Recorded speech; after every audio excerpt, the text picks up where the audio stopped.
দলবদ্ধতা হওয়ার কি কারণ? মঞ্চে উপবিষ্ট একাধিক পীরজাদা বোনেরা, আমার মাদ্রাসার হুজুর নিচে ছিলেন, পীরজাদা ভাইরা নিয়ে ওনাকে এসেছেন স্টেজে। আজকে দরবার ফুরফুরা শরীফের পক্ষ থেকে একাধিক পীরজাদা আজকে এই স্টেজে উপস্থিত হয়েছে একটাই কারণ। আমরা সকলে জানি আমার পূর্বে অসংখ্য পীরজাদা বক্তব্য দিয়েছেন, বিশেষ করে পীরজাদা সালাউল্লাহ সিদ্দিকী ভাইজান, পীরজাদা মুজাহিদ সিদ্দিকী ভাইজান তথ্যমূলক কিছু কথা বলেছেন। আমি সীমিত সময়ের মধ্যে বলতে চাই, আজ ওয়াকফ বিল যেটা পাস করা হয়েছে রাষ্ট্রপতির সিগনেচারের মাধ্যম দিয়ে, যেটা আইনি স্বীকৃতি পেয়েছে, যে লড়াইটা আমরা আদালতে করছি, আজকে সেই লড়াইটা ময়দানে আমরা দেখাতে চাই। আমাদের অবদান, আমাদের পূর্বপুরুষ এ ওয়াকফ সম্পত্তি, আমাদের মসজিদ, মাদ্রাসা, মক্তব, ঈদগাহ, কবরস্থান, মুসাফিরখানা এবং ওয়াকফের কিছু অর্থ গরিব, অসহায়, দরিদ্রের মধ্যে সেটা বণ্টন করা হবে। এই উদ্দেশ্য নিয়ে তারা সম্পদকে ব্যয় করে দিয়েছিলেন আল্লাহর রাস্তায়।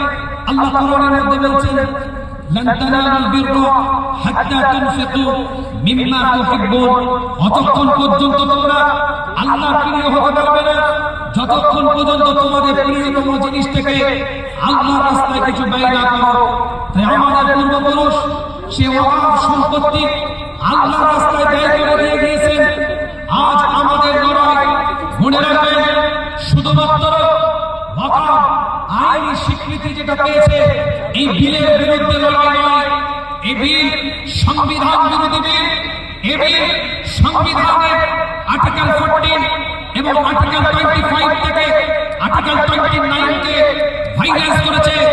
এই বিল হচ্ছে এমন একটা যে আজকে আমাদের এই পরিস্থিতিতে এই বিলের বিরোধিতা করা মানে আমাদের এটা নৈতিক দায়িত্ব, নৈতিক কর্তব্য। এই বিলের বিরোধিতা এজন্যই সংবিধান বাঁচানোর জন্য।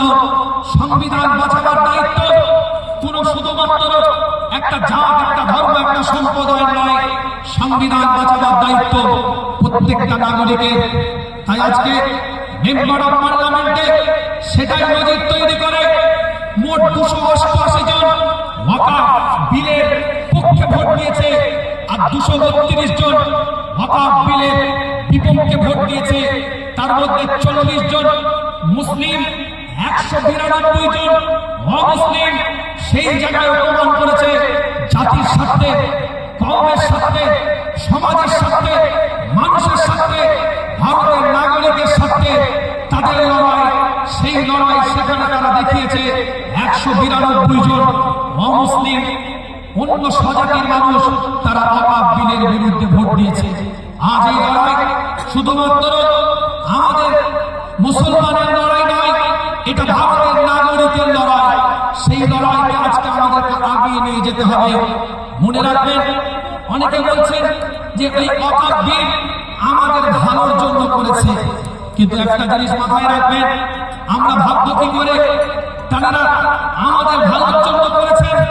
কেন ইতিহাস সাক্ষী দিচ্ছে শুধুমাত্র ওয়াকফ সম্পত্তি নয়, তারা তো আমাদের দেশের সম্পত্তি সুরক্ষা দিতে পারে, দেশের সম্পত্তিও তো তারা সুরক্ষিত রাখতে পারে। অলরেডি 10 কিলোমিটার চীন একলা করেছে, ভারতের ম্যাপের উপরে থাবা বসিয়েছে। এখনো পর্যন্ত তো কই তাদের বিরুদ্ধে কোনো বক্তব্য নাই, কোনো মন্তব্য নাই, কোনো অপিনিয়ন নাই। তাহলে আমরা ভাববো কি করে যে আজ তারা ওয়াকফ সম্পত্তিকে সুরক্ষা দিবে, সুরক্ষিত রাখবে? তারা তো ভারতের সম্পদকে সুরক্ষিত করতে পারে না, সুরক্ষা দিতে পারে না। তাই আজ আমাদের লড়াই জাতি ধর্ম নির্বিশেষে সর্বজাতি সর্বধর্মের সমন্বয়ের ভিত্তিতে নাগরিক হিসাবে ওয়াকফ বিলের বিরুদ্ধে আমাদের লড়াই গর্জে তুলতে হবে। এটা কোনো ব্যক্তি বিশেষ, কোনো ধর্মকেন্দ্রিক এ লড়াই নয়। কিছু অসৎ চরিত্রের মানুষ এটা সাম্প্রদায়িক মনোভাবের জায়গায় নিয়ে যাচ্ছে না। সম্প্রীতির মনোভাবপূর্ণ ব্যক্তিত্ব ওয়াকফ বিলের বিরোধিতা করেছে, এখনো করছে, আগামীতেও করবে। আশা রাখবো, কারণ ভারতবর্ষ সর্বজাতের, সর্বধর্মের, সর্বজাতের মানুষের ঐক্যের বন্ধন দিয়ে ভারতবর্ষে বিগত দিন আমরা বসবাস করেছি, এখনো করছি, আগামীতেও করব। মনে রাখবেন, স্পষ্ট বক্তব্য দিচ্ছি আপনাদের কাছে, এই ওয়াকফ বিল অনেকে বলছেন আইনি স্বীকৃতি পেয়ে গেছে, নতুন করে আর কিছু করা সম্ভবপর নয়। সেটা সুপ্রিম কোর্ট আমাদেরকে দেখিয়ে দিয়েছে। সুপ্রিম কোর্ট আমাদেরকে, উচ্চতম আদালত আমাদেরকে দেখিয়ে দিয়েছে। যেদিকে কথা বলে আমি বিস্তারিত ব্যাখ্যা দিতে চাই না, কেন পীরজাদা মুজাহিদ সিদ্দিক ভাইজান যথেষ্ট পয়েন্টিং আলোচনা করে গিয়েছেন।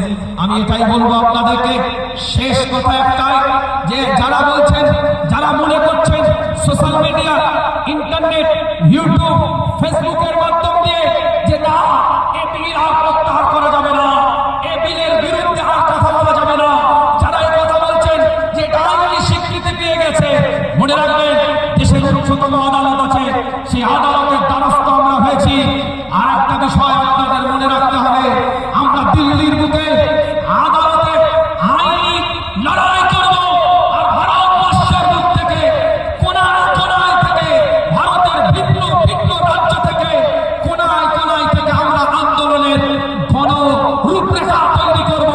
দিল্লির বুকে আমাদের আইনি লড়াই হবে, আর ভারতের কোনায় কোনায় থেকে গণতান্ত্রিক প্রক্রিয়ায় সংবিধানকে সামনে রেখে সর্বজাতের ঐক্যের মঞ্চ তৈরি করে সংবিধান বাঁচাবার তাগিদে ভারতবর্ষের কোনায় কোনায় থেকে এই আন্দোলনের রূপরেখা আমরা তৈরি করব।